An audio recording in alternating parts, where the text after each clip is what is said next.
10 जुलाई 2017 की रात थी। भक्तों का एक दल अमरनाथ यात्रा पर जा रहा था। रास्ता सुनसान था, चारों तरफ पहाड़ और ठंडी हवाएं बह रही थीं। तभी आतंकियों ने हमला कर दिया। मासूम औरतें और बच्चे गोलियों की बौछार में शहीद हो गए। लेकिन चमत्कारिक बात यह रही कि एक व्यक्ति बच गया। उसका कहना था कि जब एक आतंकी ने उस पर निशाना साधा तो अचानक कोई अदृश्य शक्ति बीच में आ गई और उसे बचा लिया। उसने उस रूप को स्वयं भगवान शिव माना। यह घटना अमरनाथ गुफा की उस दिव्यता को सिद्ध करती है जिसे दुनिया बाबा बर्फानी के नाम से जानती है।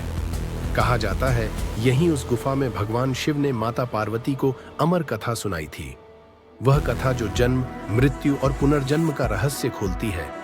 पार्वती जी ने भोलेनाथ से पूछा, प्रभु आप अमर कैसे हैं? शिव जी ने कहा, यह रहस्य बहुत गूढ़ है, इसे सुनने वाला भी अमृतत्व का अधिकारी हो जाता है। माता ने जिद की और शिव जी ने कथा सुनाने का निश्चय किया। लेकिन उन्होंने एक शर्त रखी कि इस ज्ञान को सुनने वाला केवल पार्वती होंगी। कोई देव, कोई असुर, कोई पशु या पक्षी वहां नहीं होना चाहिए। शिव जी ने नंदी को कैलाश पर छोड़ दिया, गणेश जी को द्वार पर बिठा दिया, यहाँ तक कि अपने मस्तक का चंद्रमा और पांचों तत्वों को भी त्याग दिया। तब जाकर उन्हें हिमालय की एक गुफा मिली जहां आत्मा और ब्रह्म का मिलन हो सकता था। वही आज अमरनाथ गुफा कहलाती है। यहीं उन्होंने अमर कथा का आरंभ किया। कथा सुनते सुनते मां पार्वती नींद में चली गईं। फिर भी हूं की आवाज गूंज रही थी। शिवजी ने ध्यान लगाया तो देखा कि एक कबूतर वह स्वर निकाल रहा था। क्रोध से भरे शिवजी उस कबूतर को मारना चाहते थे, लेकिन तभी उन्हें झांत हुआ कि वह कबूतर पूरी कथा सुन चुका है। उस ज्ञान से वह दिव्य हो गया और आगे चलकर महामुनि शुकदेव के रूप में जन्मा। कहा जाता है आज भी अमरनाथ गुफा में 2 कबूतर देखे जाते हैं। लोग मानते हैं कि वे वही दिव्य रूप हैं। यात्रा के दौरान उनका दर्शन मिलना बहुत शुभ माना जाता है। अगर आप भी इन अमर कबूतरों पर विश्वास रखते हैं तो कमेंट में लिखें, हर हर महादेव। हर साल सावन के महीने में इस गुफा में बर्फ से स्वयंभू शिवलिंग प्रकट होता है। इसे हिमलिंग कहते हैं।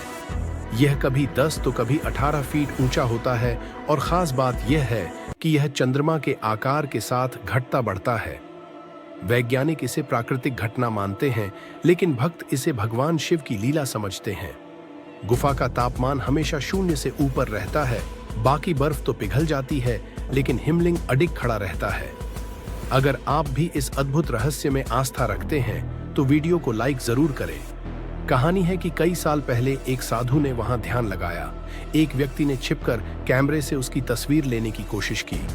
रिकॉर्डिंग में उसने देखा कि साधु लगातार बैठा है, न उठ रहा है, न कुछ खा रहा है। धीरे धीरे उसका शरीर सिकुड़ने लगा और अंत में वह प्रकाश में विलीन हो गया। पुजारियों ने कहा कि यह कोई साधारण साधु नहीं बल्कि सिद्ध योगी था जो आत्मा से शिव में समा गया। तभी से कहा जाता है कि गुफा के भीतर कोई मशीन ठीक से काम नहीं करती। रेडियो, कैमरे, मोबाइल सब बंद हो जाते हैं। मान्यता है कि यह स्थान अपनी अनोखी ऊर्जा से युक्त है। अमरनाथ यात्रा के मार्ग में शेषनाग झील भी आती है। कथा है कि जब शिवजी पार्वती जी को अमर कथा सुनाने जा रहे थे तो उन्होंने शेषनाग को यहाँ छोड़ दिया। यह झील गहरे नीले पानी की है और लगभग 250 फीट गहरी बताई जाती है। कहते हैं कई भक्तों ने यहाँ 5 सिरों वाले शेषनाग के दर्शन किए हैं।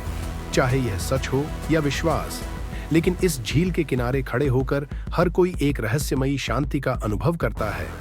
जम्मू कश्मीर की शिवखोड़ी गुफा भी अमरनाथ से जुड़ी मानी जाती है। कहा जाता है इसका एक मार्ग सीधे अमरनाथ गुफा तक जाता है, लेकिन यह रास्ता आज बंद है क्योंकि जो भी उसमें गया कभी लौटकर नहीं आया। भक्त मानते हैं कि यह रास्ता स्वर्ग तक पहुंचता है। शिवखोड़ी गुफा में भी प्राकृतिक शिवलिंग है जिस पर लगातार जलधारा गिरती रहती है। श्रद्धालु मानते हैं कि इस जल से स्नान करने पर मानसिक और शारीरिक रोग दूर हो जाते हैं। अब बात आती है उस कहानी की जो अक्सर कही जाती है कि 1950 में एक मुस्लिम चरवाहे बूटा मलिक ने अमरनाथ गुफा की खोज की थी। लेकिन सच ये है कि इस गुफा का वर्णन प्राचीन ग्रंथों में पहले से मौजूद है। 12वीं सदी के इतिहासकार कल्हण ने राजतरंगिणी में अमरनाथ यात्रा का स्पष्ट उल्लेख किया है। 6ठी सदी में लिखे नीलमत पुराण में भी इसका वर्णन है। महाभारत काल से पहले भी यहाँ हिमलिंग की पूजा होती थी। बूटा मलिक की कथा केवल एक परंपरा है, लेकिन गुफा की जानकारी हजारों साल पुरानी है। अगर आप मानते हैं कि सनातन संस्कृति सबसे प्राचीन है, तो इस वीडियो को शेयर जरूर करें। अमरनाथ यात्रा कठिन है, लेकिन भक्तों का विश्वास और भक्ति उन्हें वहां तक पहुंचा ही देती है। खड़ी चढ़ाइयां, बर्फीली हवाएं, लंबा रास्ता, सब कुछ भुलाकर लोग केवल एक झलक के लिए पहुंचते हैं। गुफा में प्रवेश करते ही एक अलग ही ऊर्जा का अनुभव होता है। हिमलिंग के दर्शन मात्र से आत्मा में ऐसी शांति और शक्ति का संचार होता है जिसे शब्दों में बयान करना कठिन है।